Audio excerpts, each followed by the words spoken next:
In today's video, I'm going to teach you how to duplicate subitems in Monday.com 2026. If you're building repeatable processes, duplicating subitems can save you time and keep your structure consistent across tasks. I'll walk you through exactly where to click, what each option does, and a few tips to help you choose the right setting for your workflow. First, head to your Monday.com workspace and open the board that contains the subitem you want to copy.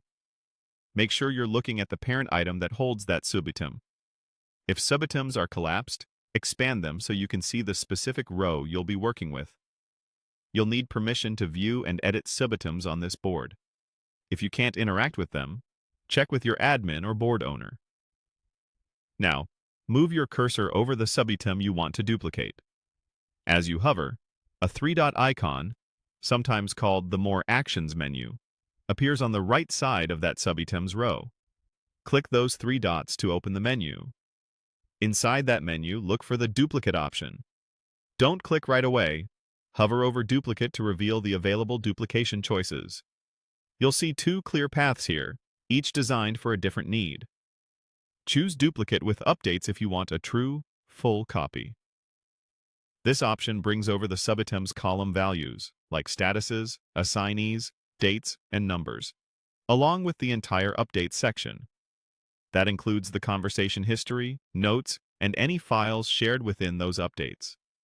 It's perfect when the discussion, context, or audit trail is important for the next iteration, such as recurring client requests or repeatable QA checks. Select Duplicate without updates if you only want the data, not the chatter.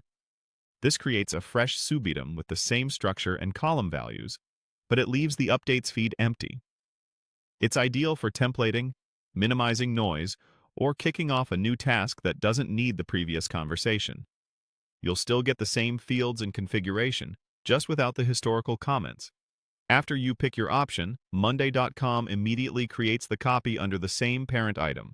You'll see it appear right away, ready for edits. A quick tip: review the duplicated fields like people assignments and due dates.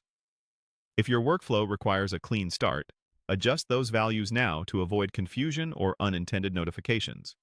And if the copy belongs elsewhere, you can move the subitem or its parent item according to your team's conventions. That's all there is to it. Hover the subitem, open the three-dot menu, hover over Duplicate. Then choose with updates for a full history or without updates for a clean slate. Happy organizing, and enjoy